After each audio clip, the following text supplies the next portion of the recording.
seva feina aquí és molt clara. Acusar la Caterina Mora de bruixeria. El Vall ha trobat una solució. Ha fet tenir el poble un home que es fa dir Tarragó, que es veu que és un expert en coses... Bé, casos estranys com és aquest nostre. Encara l'estimes. Què dius? A la Caterina, encara l'estimes.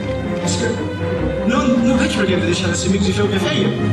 Perquè has començat una nova vida, has encetat un nou camí. Perquè aquí a aquesta casa no hi ha d'aquestes dones. A aquesta casa no hi ha bruixes.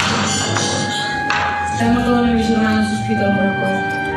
I a casa no em treu només de sobre. Pobra Joana. Anys i anys fent.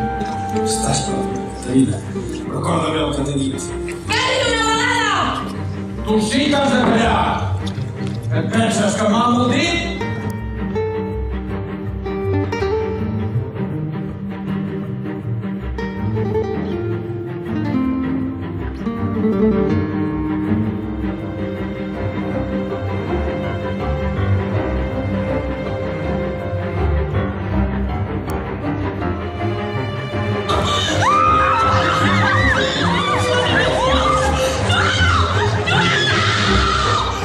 Els testimonis han donat proves més que suficients per demostrar que Caterina Mora és bruixa.